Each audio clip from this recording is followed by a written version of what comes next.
Good morning, everybody. So it is currently 6:21 in the morning, which means that my phone didn't die in the night, which is nice. So I don't know why it died the other night, but it did. But that's okay.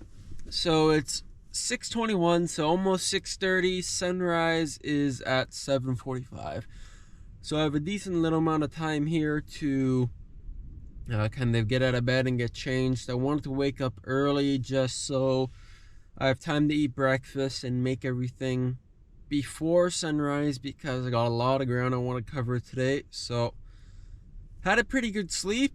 It was, it's extremely windy up here still, so don't know what I'm gonna get for drone stuff today, but it was nice and clear, the sky. I just sat up here for a while after I came up and just enjoyed the view of all the stars. I guess I could have tried to get some astro, but I was tired, so that's alright. But it is now day 30. Day 30 of the road trip. I have officially been gone for 1 month.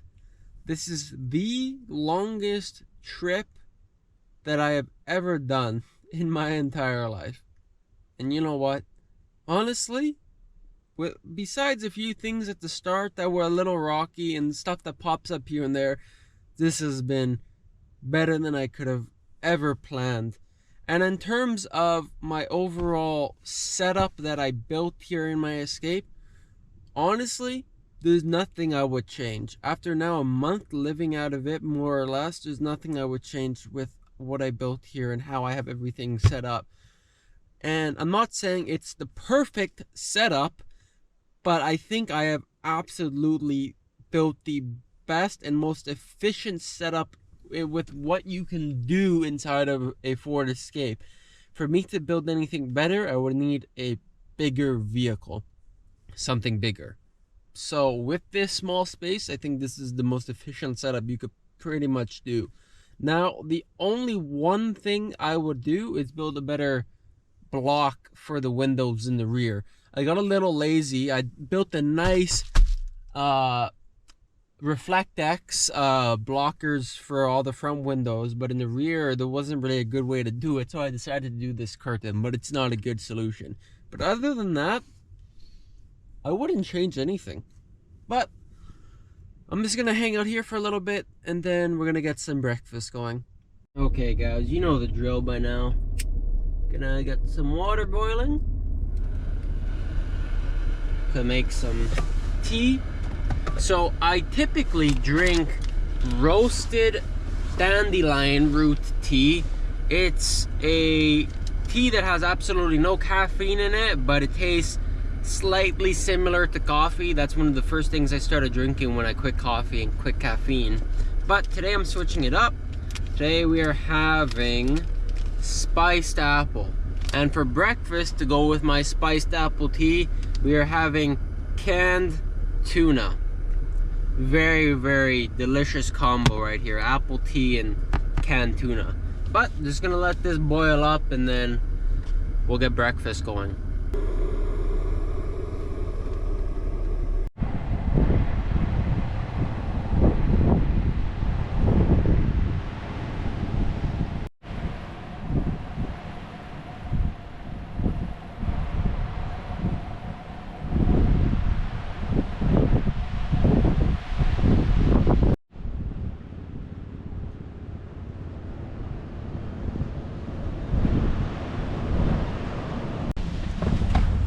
Oh, it is really windy out there, just frigid. But it is currently, it's only 7:15. Sunrise is until 7:45, but it's already starting to get good, so we gotta get going here. Let's go.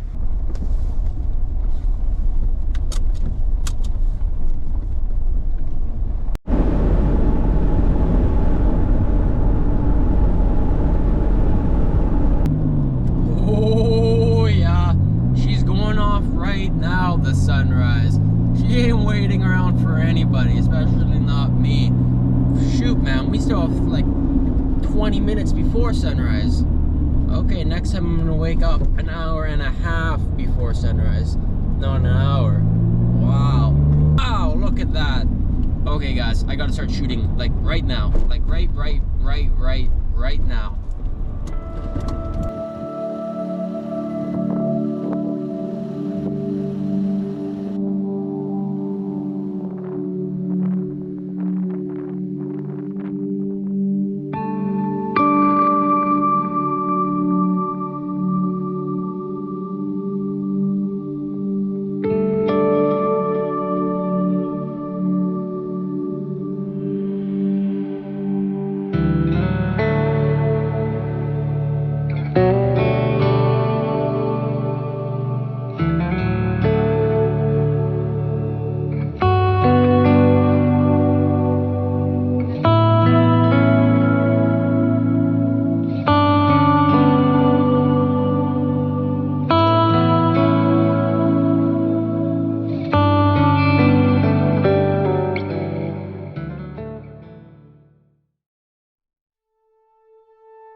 what an absolutely incredible sunrise. Just look at this view.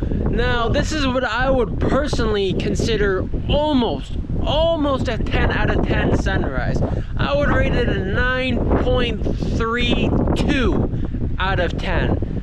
Almost to that 10 out of 10. For a little bit we had 360 color. There was nice pinks over there, but that was incredible. I had that drone flying around like a madman getting video and photo, so I think I definitely got some good stuff on there. I was time-lapsing on the camera all at the same time. I needed a second Anthony to capture all of this, but just the best sunrise of the entire trip, easily in one of the coolest locations. I mean, look at this view. What more could you want than this? Whew. It is chilly outside, I'll tell you that. I'm really starting to notice that it's getting cold out now. The seasons are changing, winter is coming, but just, I mean, look at this view, guys. This was incredible, but I knew it was gonna be incredible when you wake up and it's like almost an hour before sunrise and sunrise is already looking good. You know it's gonna be good sunrise 9 times out of 10. So that was a good sunrise. What can I say? Like I said, almost a 10 out of 10. But yeah, I'm glad I didn't go to the Bonavista Lighthouse. I'm glad I ended up in Trinity. Everything worked out. Had an amazing sleep up there on top of the hill. Just, that's one of the best park ups. I mean, you just can't beat a park up like that. 360 views all the way around. Nice clear night to see the stars. But yeah, I'm just gonna hang out here, drink my tea that I never had a chance to drink because I was in such a crazy rush to get here, and then maybe do a quick drive just through the little town area, and then we're gonna head over to the next town. So pretty much in this little peninsula that I'm in, the pins that I had was number 1, Trinity, which we're done now. Then there's a town I believe it goes Catalina that we're gonna check out. Bonavista, the Bonavista Lighthouse, and then we come all the way back down the peninsula to the Trans-Canada, and we just keep on going. So that's kind of the plan for the early afternoon today.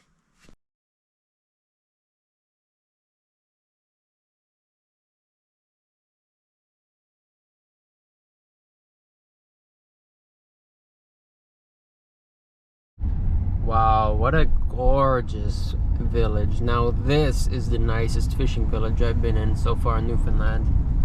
This is crazy beautiful, though I think this is quite a touristy place. There was definitely a lot of signage directing people to come here and a lot of advertisement for this place. I'm assuming that's why it's, you know, quite buttoned up and everything looks kind of new and colorful. So I'm not complaining, but definitely just look at this place.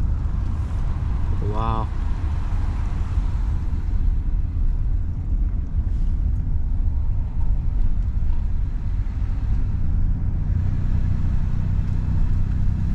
Take a look at this church too off to my right. I was flying over it with the drone for a good reason. It just looked crazy. Oh, look at the sun hit that. That's perfect. White picket fence. Yeah, that's perfect.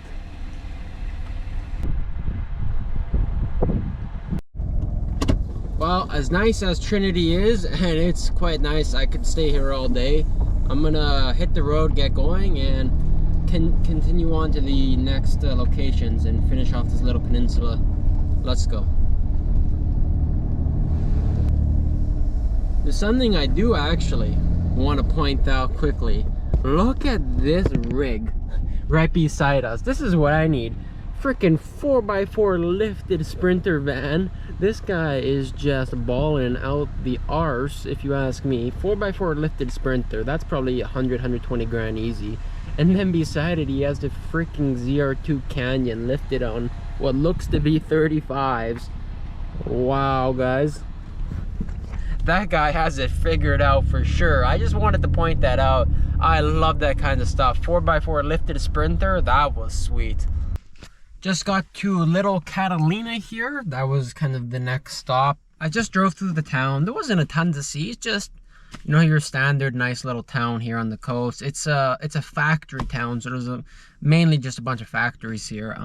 But I am at the harbor here, so we're gonna take a quick peek at all the fishing boats because there's some pretty cool looking ones, and then we're gonna head over to our next location.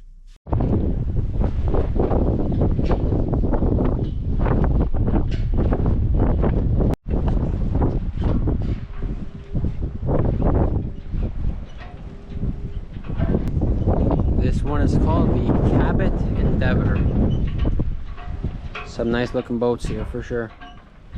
Oh, this one's for sale if you're interested. If anybody's looking for a fishing boat, there's one available. This is a massive one, the Newfoundland Prize. I see why. This is huge. This is a proper fishing boat. Look at all these.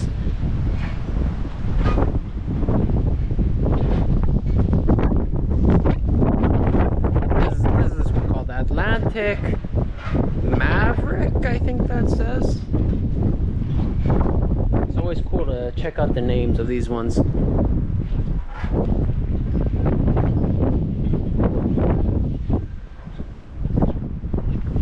Alright, and that's the harbor. Yeah, Atlantic Maverick. That is a big boat.